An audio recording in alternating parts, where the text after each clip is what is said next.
Brought to you by the EveryDollar app. Start budgeting for free today.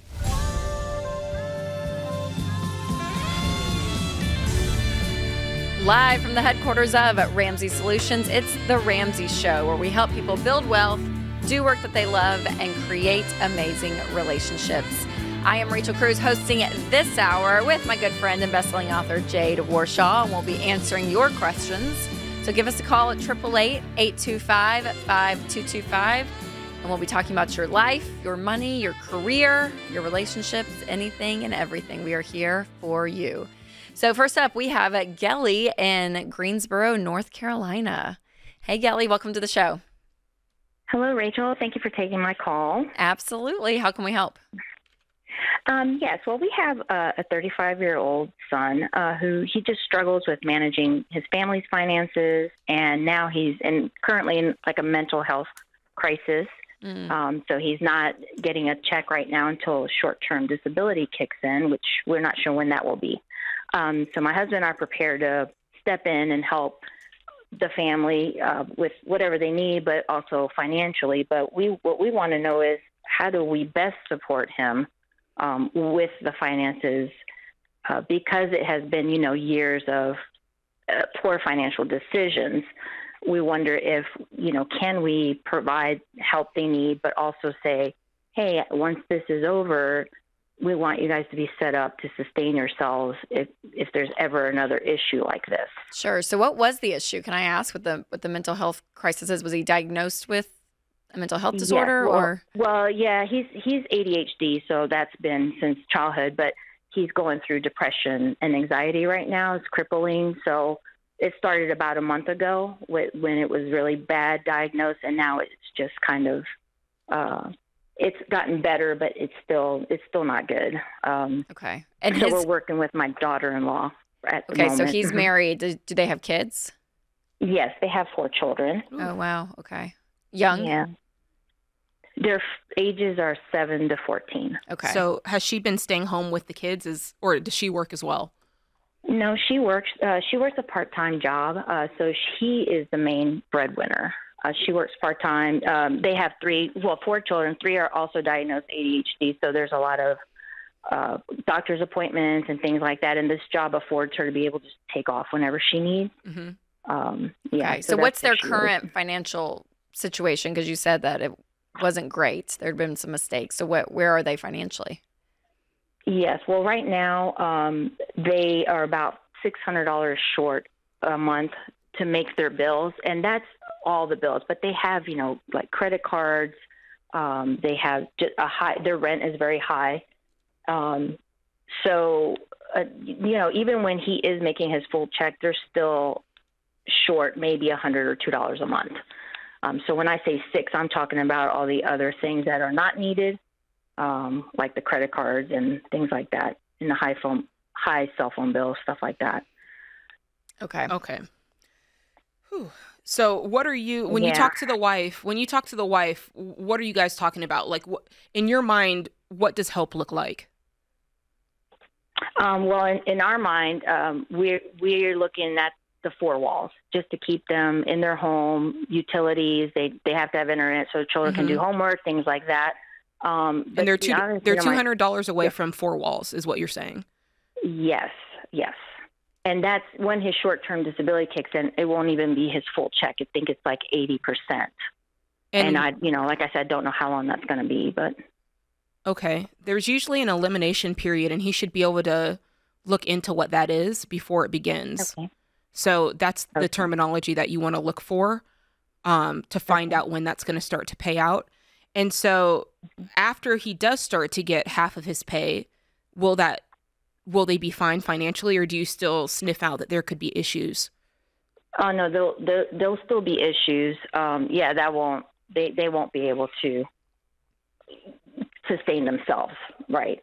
And we're willing to help them. I mean, my husband are financially, debt-free, things like that, thanks to Dave's program. But I guess for us, we need them to communicate more about their finances. My son's he's a spender, and she's very quiet and humble, but doesn't tell him no when it comes to the overspending. Can I butt in for a second? Sure. What I want to ask is, did they come to you for help? And what do you think they would be doing if you weren't kind of inserting yourself into this? How do you think that they would handle this? Because there's part of this where I'm going, okay, you're a mom, like you're trying to do what's best for these, kids in quotes, but obviously they're fully grown. But then there's part of me that's going, did they ask for help? Are they asking you to step in? Or do they have a plan?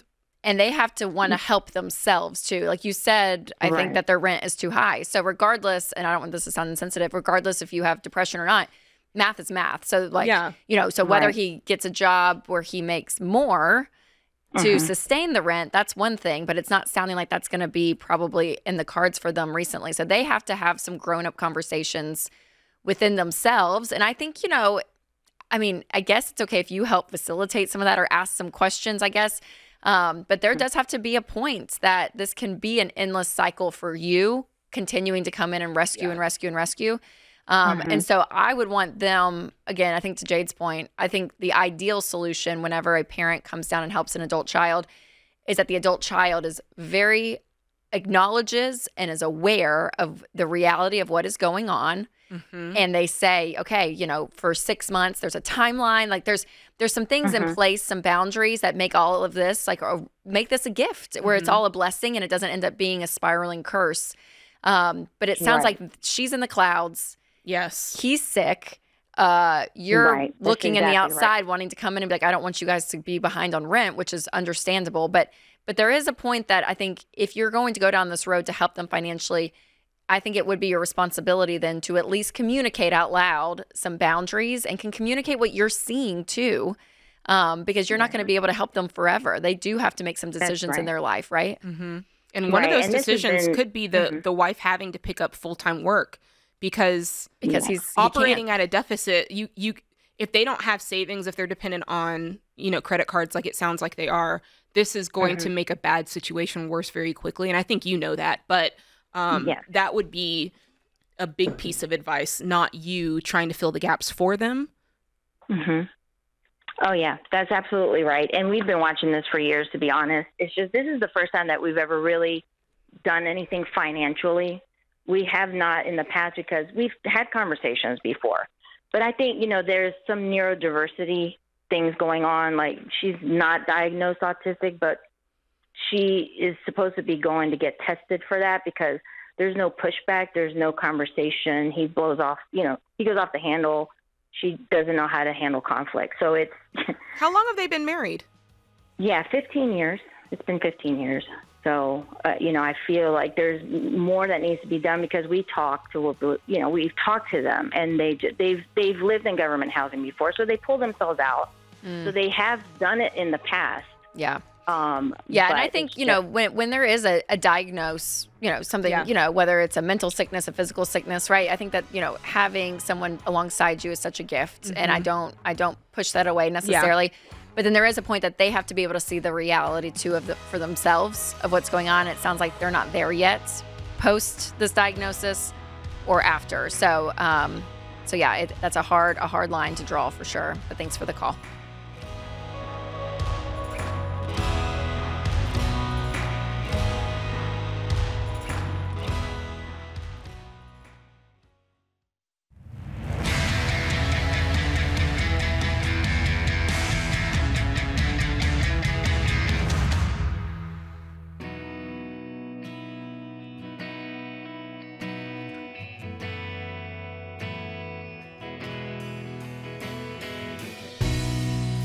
Well, our Ramsey cash giveaway is here. And we do this, a couple times a year. And it's always so fun. And this is actually our biggest giveaway yet. We're giving away $10,000. That's a lot of money. And if you're thinking, what can I do with $10,000? Well, Jade, I'll tell you. The average student loan payment is $500. Yes. That's around 20 extra payments that could just be paid with this cash. That's obviously several full tanks of gas throughout the year. You can treat yourself to a great vacation. That'd be a real nice vacation. 10 grand. Yes, ma'am. So however you want to spend it, make sure you enter. So you can enter every day to increases your chances to win. So go to RamseySolutions.com/giveaway. And now through August 31st, so through the month of August, we have our $12 sale. And so you can grab one of our best sellers for one of the lowest prices of the year. And this sale, again, has everything that you need when it comes to books. So whether you're facing money problems, mental health challenges, anxiety, career problems, like we have the book for you. So multiple books are on sale. So go to RamseySolutions.com/store. And again, RamseySolutions.com/giveaway to enter the $10,000 giveaway. All right, up next, we have Scott in Albuquerque. Hey, Scott. Welcome to the show. Hi. Thank you for taking my phone call. Absolutely. So my wife and I are both expecting in April, May timeframe of next year. Oh, my gosh. Congratulations.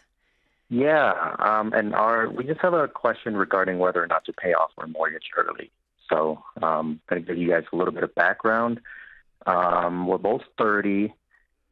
We have a take-home of about a little bit over $10,000 a month after 25% put into the 401k, health insurance, and all that stuff. So we have 3 pots of high-yield savings accounts. The first one is a year's worth of emergency fund. And I'll give you some more background on why we did a year. And that's about $65,000. We saved $12,000 on the second pot for like a new baby fund kind of thing. And then the last one is about $110K sitting in cash. Very good. Mortgage. Very good. And we have also maxed out our Roth IRAs for the year as well. So what do you owe on the mortgage? What's left? Yeah, it's $200K at 3.25%. So the question we have is, what would you all advise on paying off that 110 into our mortgage? And then we would, obviously continue to do that in 18 months, and we would probably pay off everything, or invest it, given that our mortgage rates are so low. And then the second question is, what does, Dave and his team say about paying off mortgage early with a newborn coming? I mean, technically, we would say if you had debt, if you were in baby step 2 or even baby step 3, we would say, hey, pause like all the paying of the debt and just stack up money for the baby, right? But you don't have debt and you've already saved up $12,000 for the baby, which I'm guessing is a deductible, or how did you arrive at $12,000? That's probably deductible and just like starting up a baby room, birthing funds, all that kind of stuff. Yeah. Formula, diapers, all that stuff for the first couple months. I think because you have that money there, you've got over a year, like you've got a year's worth of emergency fund. I would not push pause on what you're doing. I'd keep doing what you're doing. And in this case, it sounded like, if I understood you correctly, you're already investing more than 15%. I think you said 25%. And so we are. Technically, where you're at right now, the focus should be the mortgage. I'd probably back the 25% down to 15%, and I'd put all of that extra margin, or whatever you and your wife determine is a reasonable amount of extra payments on the mortgage. And yeah, if you have 110 in cash that you've earmarked for paying off the mortgage, I would 100% do that. Yeah, and throw it at the principal of the mortgage. I mean, I would do that. I would do that today, instantly. Scott. I mean, because guys, that gets you guys down to $90,000, and then to Jade's point, if you guys even take 10% more of your income from that 25% to 15%, that's more cash going in. And then you guys are savers, so you probably won't do this, but I would even take that 65 down. I don't think you need 65,000. You could take that down to even 40 if you wanted to throw an extra 25 at the mortgage. Because what's crazy, Scott, is like if you think about how much is your mortgage payment a month? It's about $1,700. And the reason why we have a year's worth of emergency fund is earlier in the year, we experienced a miscarriage. So going into this pregnancy, we're both, scared to death, and we're, knock on wood, don't want to have any complications or anything like that. But the reason why we have, that big cushion is in the event that something happens, we have the money to cover ourselves. Okay. Yeah. Which is very understandable. So so that's, that's great if you want to do that. I just, the point of paying the mortgage off early, because there's a lot of, people have a lot of opinions about this, because you can put it in the market and make more than, because if you have a low interest rate on the mortgage, I mean, we hear all these, kind of pushbacks against this. But the wild thing is when you don't have a mortgage payment and you literally owe no one anything. I mean, you think about that $1,700 instead of going to the bank, you just invested that every month, right? I mean, you can actually start to play out and see mathematically how this fast forwards you so quickly. So yeah, I would definitely take the 110. I'd put it towards the mortgage, and then from there, if you guys want to keep the 65, you can do that for sure. But let me throw this at you, because if your thought is, hey, we're going to have a year's worth of expenses because God forbid something happens and maybe we want to take X amount of months off for mental health, right? If your mortgage is paid off, you don't have payments anyway. And that eliminates one of your biggest line items out of your budget. And so even if you were to take a lot of time off, your cost of living would be so much lower because of it. So there's some math to be done, to really think through that, because I'd hate to have that money just sitting there when you could have a paid off mortgage. Excellent. Thank you. Yep, absolutely, Scott. Thanks for the call. Up next, we have Lloyd in Raleigh. Hey, Lloyd, welcome to the show. Hello. Hello. Thanks for calling in. How can we help? I'm 65 years old. I'll be 66 in 4 months. I'm retired. And right now I'm living off of my 401k. And I wonder, would I be better off to go ahead and start drawing Social Security and let the 401k, gain value? Yeah. How much would you be getting a month from Social Security right now? Approximately $2,000. $2,000. And how much is in your 401k? About $2,200. Okay. Yeah, I mean, I would go ahead and pull it, because I mean, the longer you don't pull on the Social Security, the more you will get. But at that point in life, if you've taken it early and you're able to live off of that and not touch the 401k, that's just going to continue to grow. How much is your expenses a month? Bare bones, $1,700 a month. Okay, yeah. I just want to make sure I understood you. Did you say your 401k is $22,000? What's in the 401k? And $20,000. $20,000. $220,000. $220,000. Okay, you were cutting up. Yeah, it was breaking up. I was like, I was missing that very important first two. Okay. Okay. So good. So yes, Lloyd, I mean, I would start drawing on that now and use it to your benefit, because I mean, it's there. And again, some people argue, well, just if you keep it in there longer, you'll get more later. But I would rather be using that money than absolutely pulling from my 401k. Are you able just to pull from the growth of your 401k, Lloyd, or are you touching the principal part of it? Using the principal. Okay. Then definitely what Rachel said. Yeah, I would definitely pull that Social Security and live off that. And well done, Lloyd. I mean, that's great. a significant, but you've gotten to a point of what most people dream of having, $220,000 in your 401k and you're retired and doing it. Do you have any debt? Maybe $3,000 in credit card debt. Okay. That's it. And your house is paid off? Oh, yes. Excellent. Well done, Lloyd. That's great. Wonderful. Well, thanks for the call. Yep, that's what I would do. And enjoy that retirement. Absolutely. You worked hard for it, Lloyd. Thanks for the call. This is The Ramsey Show.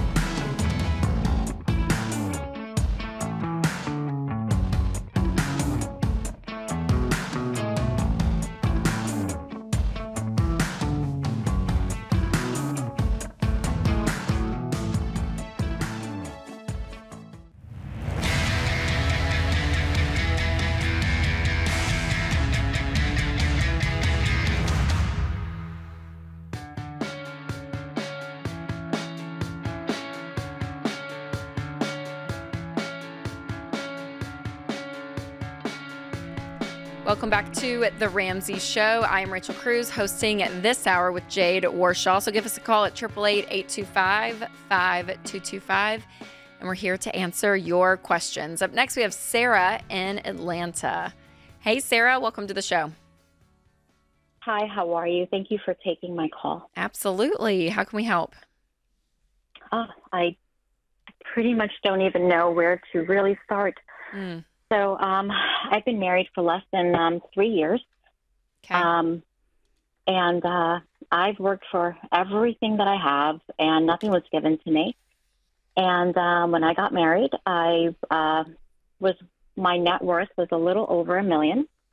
And but that did consist of most money in retirement and equity in a few rental properties.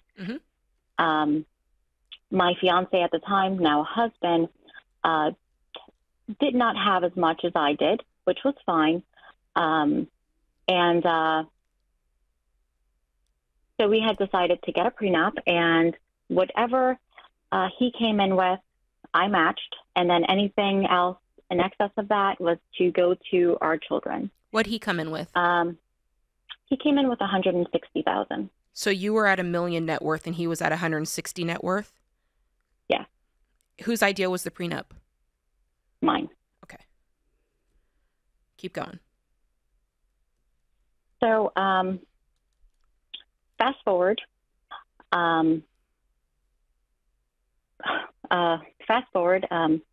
I'm making a great income. He's making a great income. I've always been a saver, just naturally, always, lived below my means. And things just begun, just not making any sense. And my husband owns his own business, and I just started seeing our accounts getting lower and lower and lower when I believe our accounts should have been getting higher and higher. So I said, hey, what's going on? And his response was, I just haven't done the paperwork, for taxes, and said that he filed a tax extension. So, it's taking money out of his savings until he goes through his paperwork so he can know what he has to pay exactly. I said, okay. Several months went by, and I still noticed these things going down, and things just don't make sense to me. Something in particular happened, and I pretty much said, are you sure everything's okay? He said, yeah. I asked him to please let me see his account, his business account, where he said all the money was. And that's when he admitted to me that he has been stealing from, his words were, from us, from me, and is a fraud. And needless to say, dove into everything, and he has completely wiped us out. Oh, my gosh. Our savings, everything. We now only have 2 months of emergency fund. We have 2 very small children, two under 2. So when you say he wiped out your savings, how much did you have saved? And he was just funneling it to keep his business afloat? Is that what you're saying? So we had over $100,000 in savings. He also took from me personally $286,000. Out of where?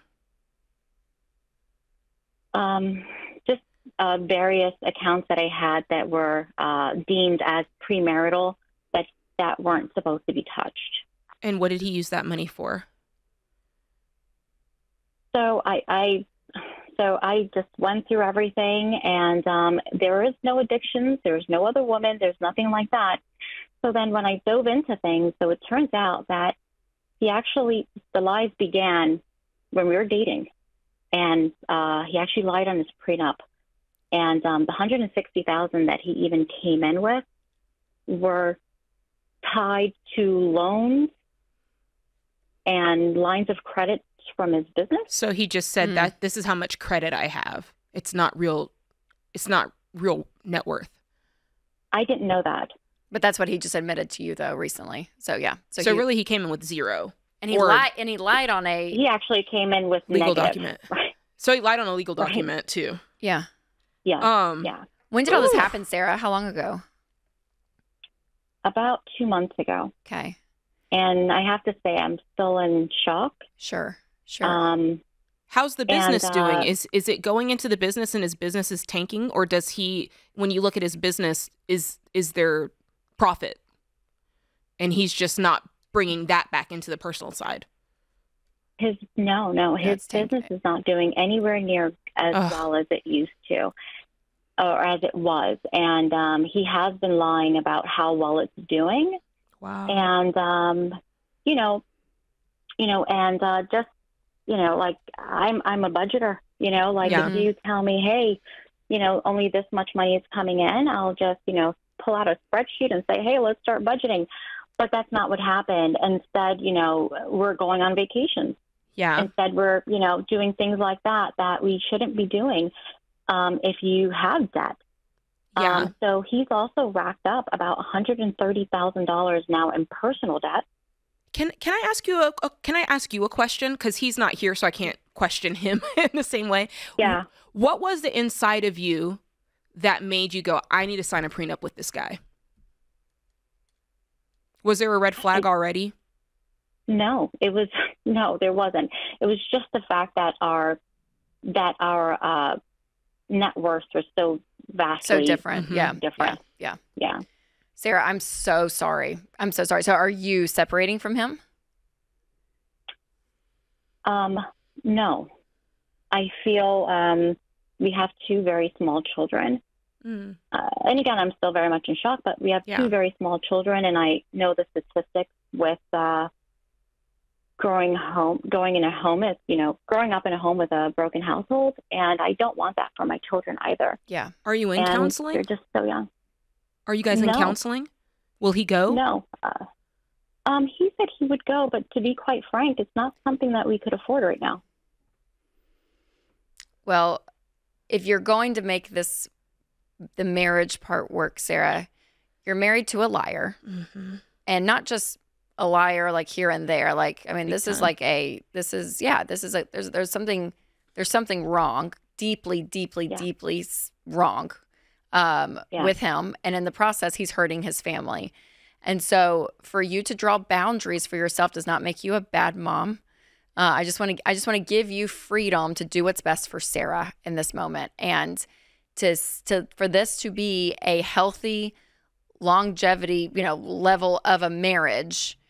There is a lot of broken pieces, and without a professional, I really believe, to be in the mix of this, and for him to show deep remorse and a pattern of change until you have trust. I'm separating everything today, Sarah, financially. You need to protect yourself. Your income now goes into a different account with his name nowhere near it. I would contact a lawyer just on the basis of lying about a prenup. I would just get some more information to protect yourself and your kids, because I have already done most of that, and I'm in the midst of a post-nup, which he has agreed to. Where you go back and have like basically a prenup in the middle of the marriage. Is that what that is? Changing the prenup to make it correct to where you guys currently are? No. Post-nup, just reiterating that his debt is his debt.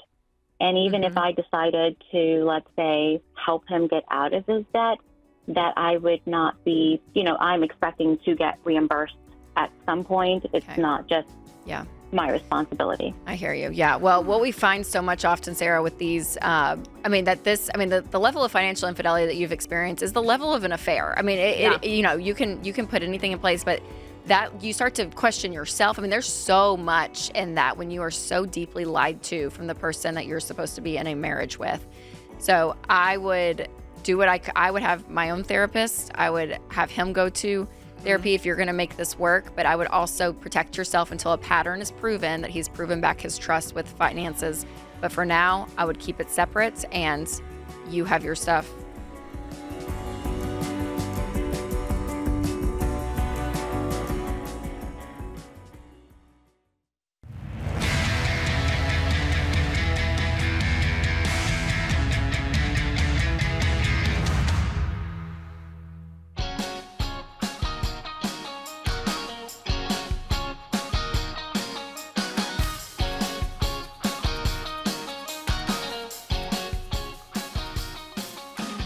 Welcome back to the Ramsey Show. So coming off that last call, Jade, that there, deep. That was a severe case of financial infidelity. I mean, that was many layers of being basically a pathological liar 100%. To his wife and the situation, which is just so sad. And we hear this stuff more and more. And I can hear some of the naysayers like, well, this is why we say separate accounts and all of that.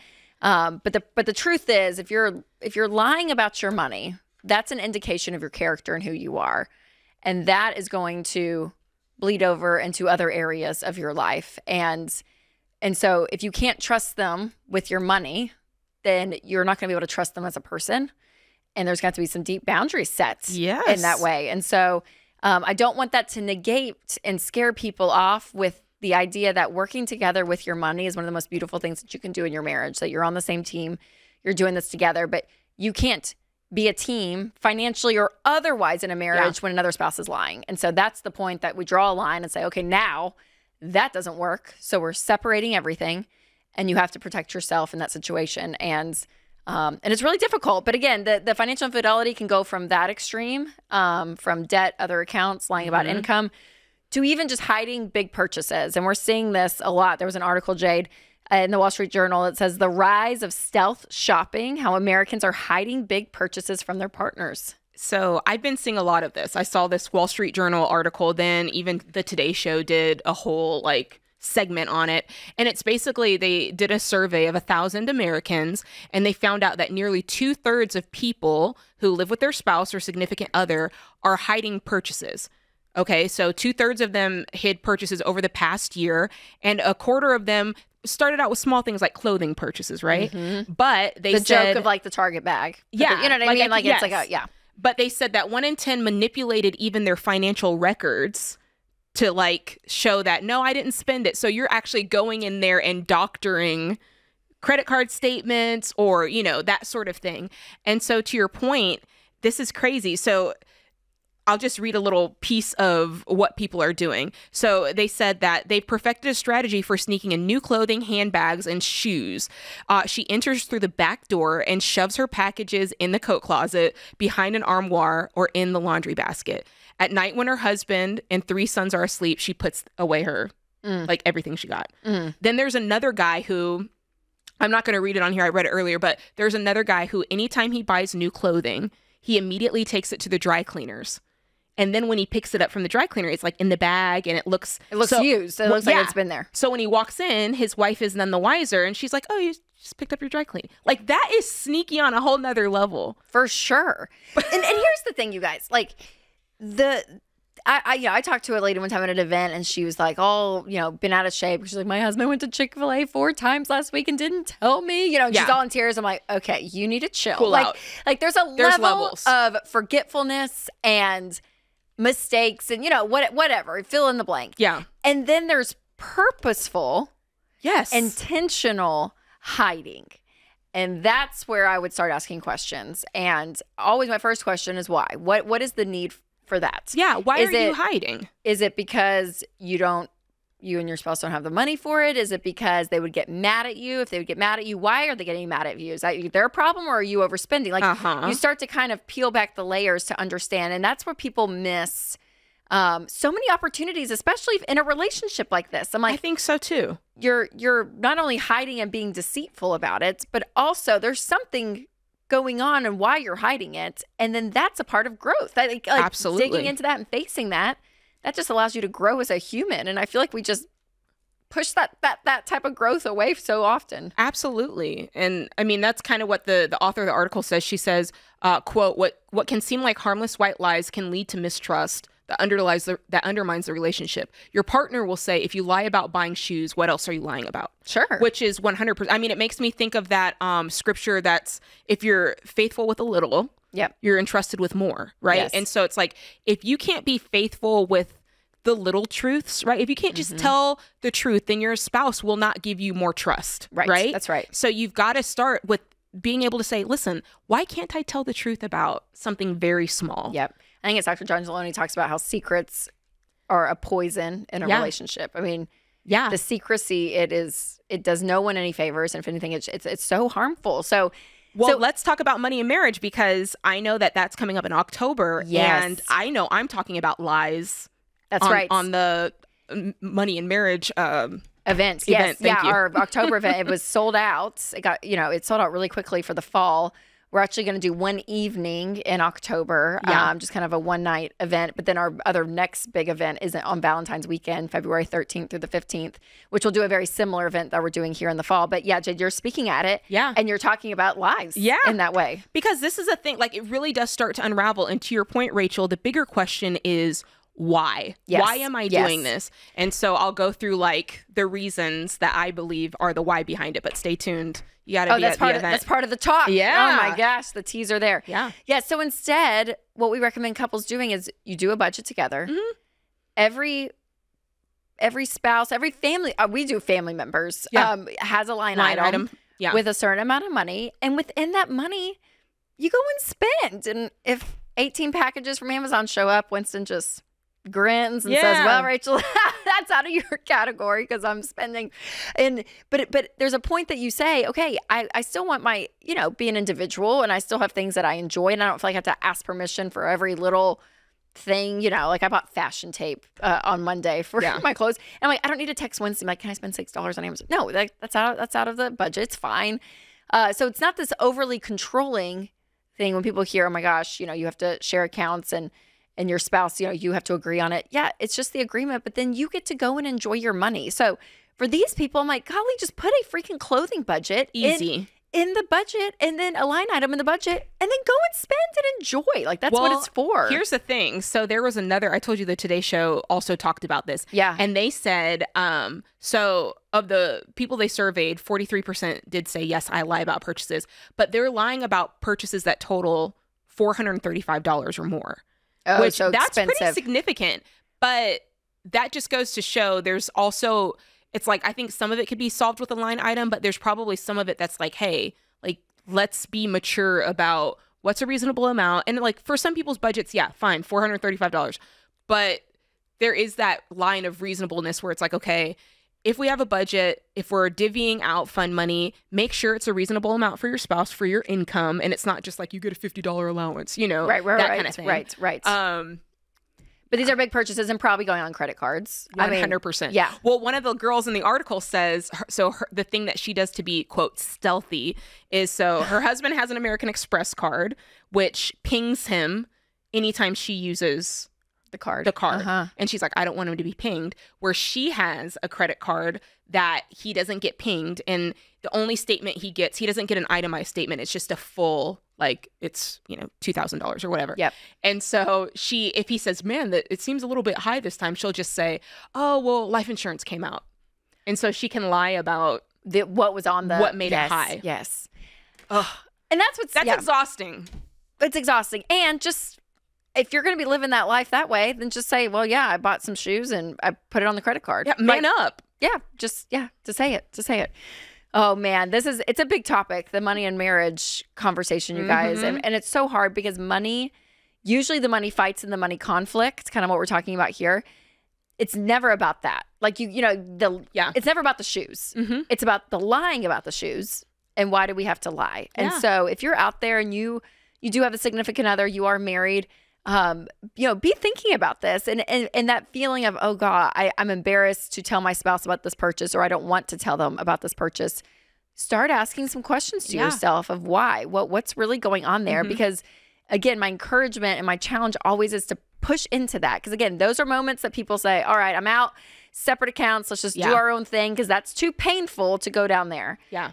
But that is where health of a marriage and relationship really starts, when you start to feel that, like, okay, I'm actually going to face something that's uncomfortable. So it's really difficult. But if you guys want to check out the Money and Marriage event, make sure to go to RamseySolutions.com/events. We would love to see you there. Valentine's Day weekend, couples.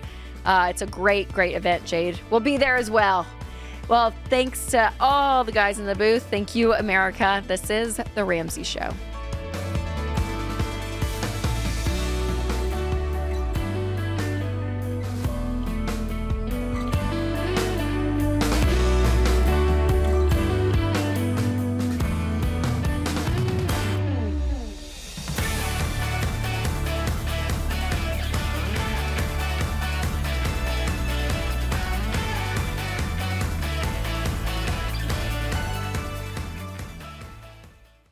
And I got this video from a friend the other day that was fascinating, and it's all about the newer generations, the younger generations, Gen Z, and the relationship to cash.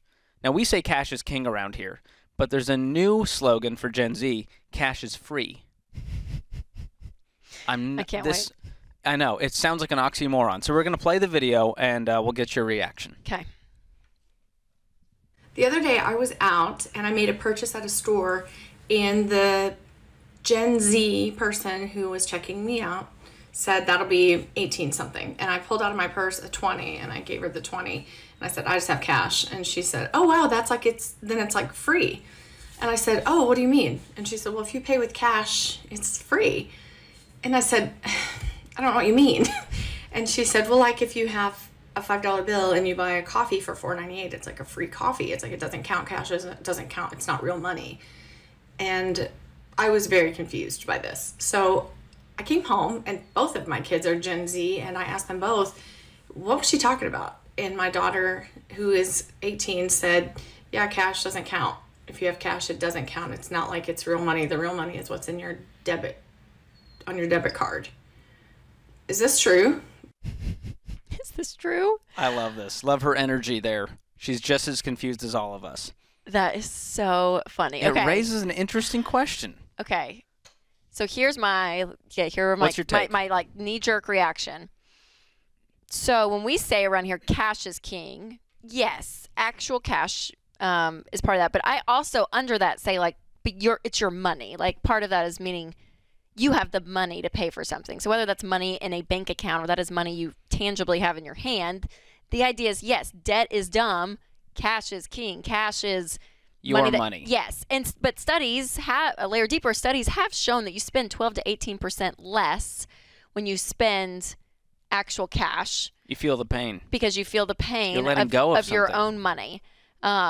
Versus a debit card, I think is a little bit different, but versus a credit card where you have no emotional attachment because you know I'm just going to pay it, I'm going to try to pay it at the end of the month and there's time and I'm fine. There's just no big emotion there. So all that to be said, I like that they at least said that what's in your checking account is what counts. And I'm like, is it because you can track it? Like if if I swipe my debit card, I have to track that transaction for me in every dollar. Or if you go on your online bank statement, you see it shows up. Even though it's already been paid, it's there. So I guess their feeling is once it's gone, and it's not traceable anymore, and it feels freer. This generation, than it, they grew up in a digital world. For sure.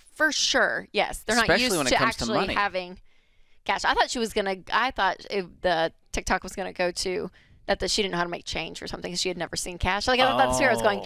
But it's funny that it didn't even feel, it didn't even feel real. And there's a part of me that I kind of, small part, I get it. Yeah. I had some cash. I don't even know what it was from, but it was in my purse. And I went, is Schlotzsky's, is that like a national chain? Yeah. Sandwich chain? Schlotzsky's. It's so good. So I went through and I paid $10. It was like $9, whatever. And I paid $10. And I was like, okay, I won't have to track that in my $Every app. Like, it's not going to show up on my bank statement. Like they're Rachel's admitting it felt free. There's a small because that money in my purse was not saying, oh, this is my food envelope. Like I didn't have an intentionality if it's outside of for that $10 bill. I don't even know where it came from really. Yeah, does that make sense? Like so it did kind of I get the feeling, even though it's really funny to say out loud. I love that it sounded like you were buying something on the dark web and you were just buying a sandwich at Schlotzsky's. Is that what I said? Schlotzsky's. Is that how I set it up? I haven't even heard that restaurant name since like 1994. I love that Rachel's still holding it. Oh, and number one without black olives all day. Okay. Rachel's keeping it alive. What do you think? What do you think, George? Yeah, my take is this. I don't think Gen Z has any real reason to handle cash. And so when they do get it, it's usually a gift from a relative. That's right. It's from a birthday. It's from Christmas. Their paychecks are direct deposited, and then they use their card, and they never have to physically touch cash. And when they do have it, they go, well, that was from a gift. And so it didn't really feel like it's bonus money. Yes. So I can use this more frivolously. That's fair. And that's how I see it. Okay, I'm going to keep going because I'm like, but then on the other side, all the cash stuffing went nuts like last month. Yes. Where they were actually cashing out their paychecks and doing the envelope system. They called it cash stuffing this folder. It's a new trend that's been around since like the beginning of time. So some of them are embracing this cash life and love it because they realize how responsible you can be with it. Whereas on the other opposite end, it doesn't even feel like money to them. Yeah. Well, and when you see cash now, it's like, whoa, that's a lot of money because you don't see money anymore. I know. And so it's an interesting, conversation. How do you feel if you were if $10 just showed up in your wallet and you can't remember how it got there? I see it as bonus money. And you went to Shalotsky's and got not a number gonna one. do that. Got a number one without black olives. How would you feel like? It would feel a little bit like bonus money. Yeah. I wouldn't feel like obligated to go deposit that in my bank account and then budget for that. I would go, okay, sweet. I got $10 from wherever. Sure. So here's my thing. If that's you and you feel that way and you want to get control of your money, go deposit it into your bank account. You can do that at ATMs. I know they're like, what do I even do with cash? You can put it into the bank. That's amazing. But if you do that, then it's on your debit card and you can budget for it, with every dollar and all that. And even with every dollar, there's simple ways you can still budget $200 for groceries and then cash that out into an envelope and actually spend that cash and track it. Yes. So it's still possible. You don't get an excuse to not budget because you use cash. Absolutely, yes. And the intentionality, and actually it is very helpful when you're intentional with cash and you do something like the envelope system.